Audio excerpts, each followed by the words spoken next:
Hello everyone, Madhyandhra Uttarandhra జిల్లాలో కురుస్తున్నటువంటి వర్షాలు వివరాల్లోకి వెళ్దాం. ఈ రోజు ఏ జిల్లాలో వర్షాలు పడే అవకాశాలు ఉన్నాయి, వర్షాలు తక్కువగా నమోదయ్యే జిల్లా పూర్తి వాతావరణ సమాచారాన్ని తెలుసుకునే ముందు మీరు ఇంకా మన ఛానల్ కనుక సబ్స్క్రైబ్ చేయనట్లయితే వెంటనే సబ్స్క్రైబ్ చేసి పక్కన ఉన్న బెల్ ఐకాన్ ని కూడా క్లిక్ చేసేయండి. ఇక లేట్ చేయకుండా వివరాల్లోకి కనుక వెళ్ళినట్లయితే రెండు తెలుగు రాష్ట్రాల్లోనూ భారీ వర్షాలు నమోదయ్యే అవకాశాలు ఉన్నాయి. ఉత్తరాంధ్ర, మధ్యాంధ్ర, ఉత్తర తెలంగాణ జిల్లాల మీదుగా ఉపరితల ఆవర్తన ద్రోణి బలంగా వీస్తుంది.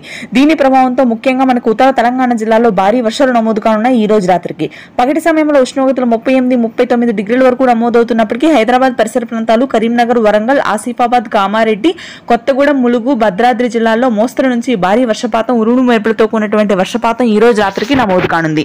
ఇక మధ్యాంధ్ర, ఉత్తరాంధ్ర జిల్లాల మీద ఇప్పటికే ఉపరితల ఆవర్తన ద్రోణి ప్రభావంతో వర్షాలు నమోదవుతున్నాయి.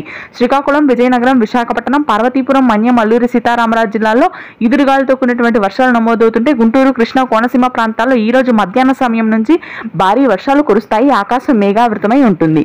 రాయలసీమ జిల్లాల్లో కూడా వర్షాలు నమోదవుతాయి, కానీ చాలా తక్కువ వర్షపాతం, ఉష్ణోగ్రతలు మాత్రం పెరిగే అవకాశం ఉంది. నెల్లూరు, ప్రకాశం జిల్లాల్లో కూడా పొడి వాతావరణమే కొనసాగుతుంది, వర్షాలు నమోదు కావు. ఇది ప్రస్తుతానికి లేటెస్ట్ వెదర్ అప్డేట్ అయితే. Thanks for watching this video. Please do subscribe and thank you.